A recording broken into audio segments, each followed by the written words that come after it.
Thank you, President Broadhead, and thank you all. It's such a great honor to be here, back at the National Humanities Center, where I led a remarkable seminar on Chaucer 2 summers ago, and I see two of my former students here.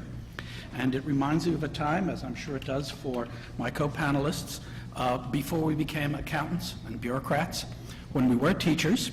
After 30 years of teaching and studying at large private universities, I became, in January of 2009, Dean of Arts and Humanities at the University of California at San Diego. I moved from institutions that handpicked their undergraduates to one in which students came judged on purely quantitative grounds.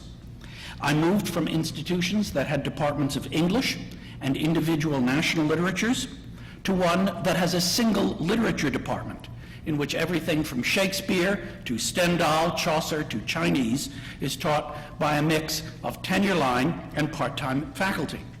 And I moved from institutions that prided themselves on preserving the past and curating the canon to an institution that advertises its own invention of the future and its habitation on the border, a border geographical as well as disciplinary. This move has changed my understanding of the social function of literary study in the university. And when I use the phrase social function, I mean several things. I mean, what is the public responsibility of the university literature teacher? What are the civic implications of teaching how to read and how to write?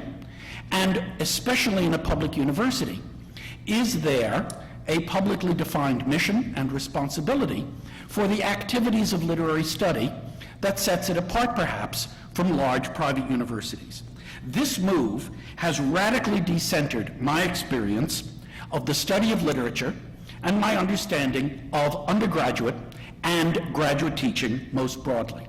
From the point of view of undergraduate teaching, I feel that I have spent the last 3 decades providing largely formalist, aesthetic readings of poetry and prose to students who identified less with a discipline or with a profession than with a social class.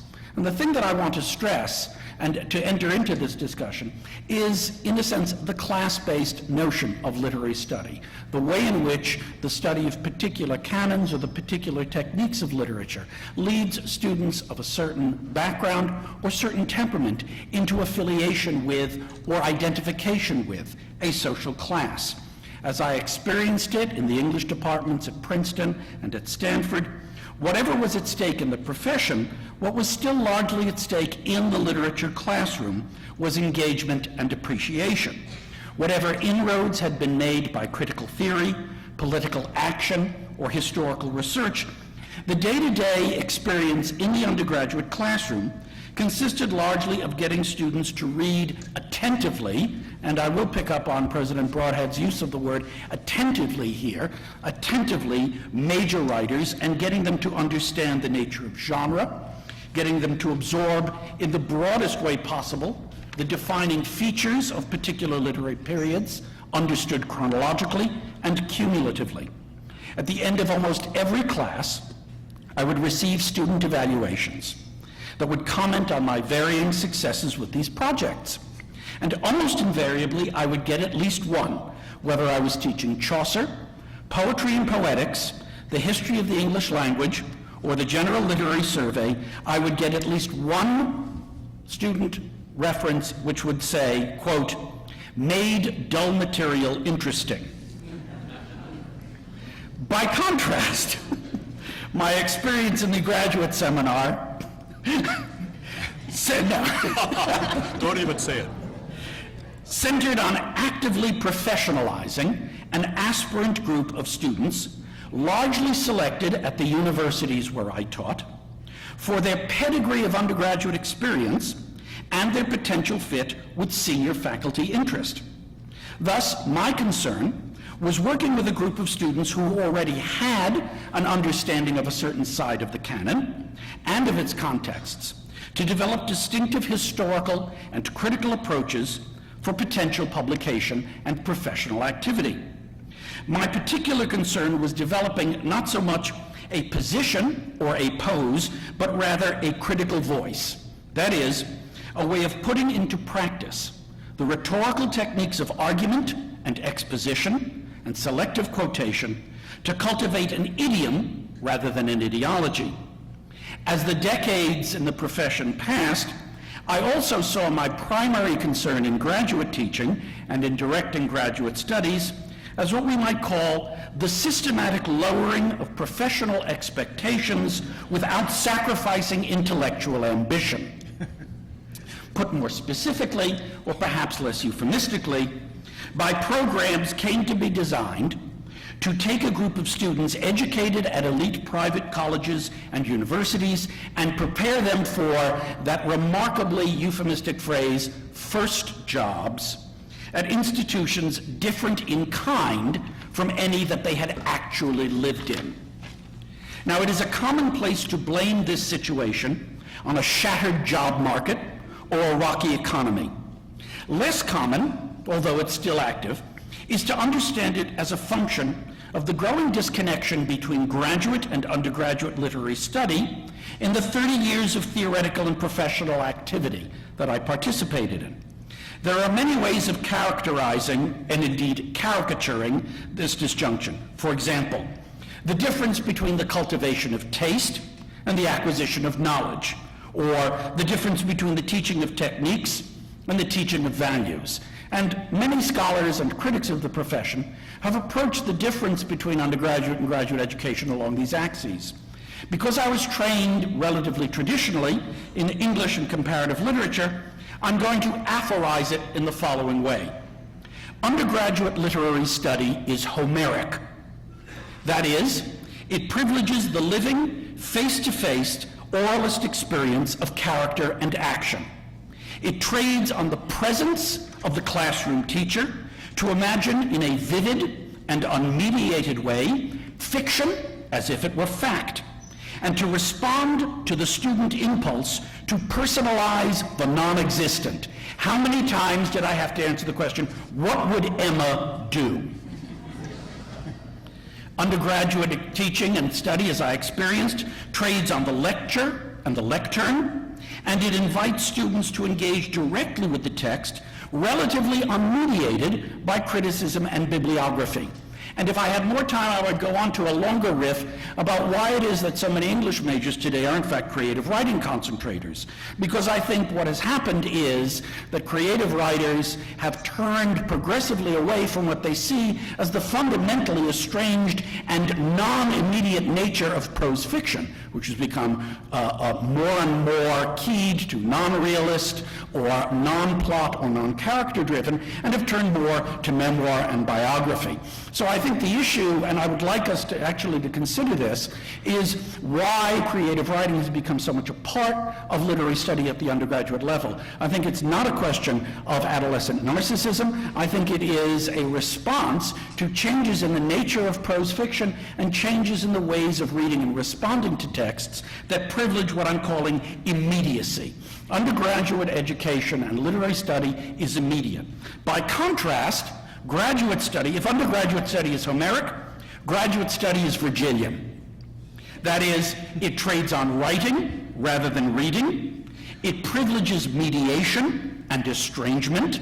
Indeed, in one form, graduate education, as some of you may have experienced it, argues fundamentally against originary, unmediated literary experience to show that all forms of literary understanding are the products of histories of reading and reception. Graduate study can be seen as explicitly political, finding in character and action allegories of empire. It is attentive to disparities of gender, Dido. Geography, what does it mean to come from Africa or Asia and seek power in the West? It is about translation and transmission. It stresses a self-consciousness of historical reading, not just across languages, but across classrooms, as we come to the past already encrusted with generations of teaching. It's about the mastery of bibliography, criticism, and commentary. Now, these distinctions that I'm drawing about classrooms can be found adumbrated in the various ways in which scholars have defined literature itself. For example, I spent most of my career as a medievalist, and many medievalists see a relatively transparent definition of literature. One particularly influential one was expressed in the late 80s by Derek Pearsall and Tony Edwards as the following. Literature, in their definition, quote, is formal writing that gives or purports to give pleasure with or without edification, and not merely pleasure through edification. Now, this may be a conception of the literary more Horatian than Homeric, but it does center on a relatively straightforward sense of literary activity as having an unmediated effect on audiences and having a presiding, organizing aegis to its making. That is, the word formal here does not simply mean conforming to genres or structures, but that it means it is intentionally structured. By contrast, a different sense of literature, and now playing with my distinctions, maybe a more Virgilian one, can be found in Lorraine Perou's recent study of book culture in the French 18th century, which was published as an article in the History of the Book and the Idea of Literature special issue of PMLA in 2006. And she writes, and I quote, "By literature, we mean any written practice that deliberately resists or delays the recuperation of the material sign as pure meaning." Okay? Here, literature is something written, deliberate, and explicit in its use of language, not to communicate transparently, but to reflect on the estranged or etiolated quality of making meaning through signs. Frankly, I think this is as good a definition of the Aeneid as any. And to take it into a larger definition of literary history makes the idea of literature a narrative of resistance or delay in the recuperation of the material sign as pure meaning.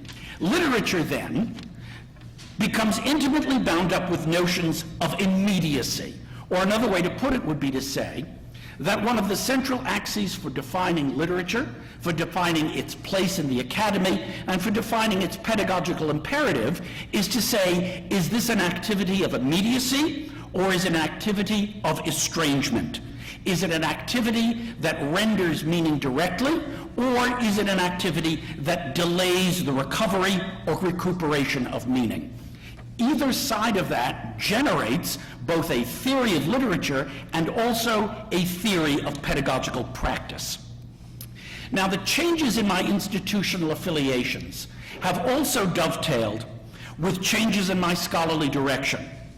I began as someone working in archival, medieval, and Renaissance literature, fascinated with the history of the profession and the discourses of philology, codicology, and paleography. I moved into the history of children's literature, not because I became a parent and read a lot of children's literature to my son, which is the personalized narrative, but because I became fascinated by the truly genealogical and paternalistic nature of literary history itself. What does it mean to consider Chaucer as the father of English poetry? Does it imply that his followers are children? What are the relationships between family reading and acts of literary understanding? Is literary history, in some sense, a family romance? My work in children's literature and its literary history has argued that we need to understand what we think of as children's literature, not as an isolated genre, fantasy, fairy tale, adventure, nor should we see it as the product of specifically calibrated authors. In other words, I argue that children's literature is not literature intended for children. Rather, I argue that children's literature is what children read or was taught or had taught to them, regardless of whether or not it was originally written for them. At different times and at different cultures, children were reading Homer and Virgil, Chaucer and Shakespeare, Swift and Defoe.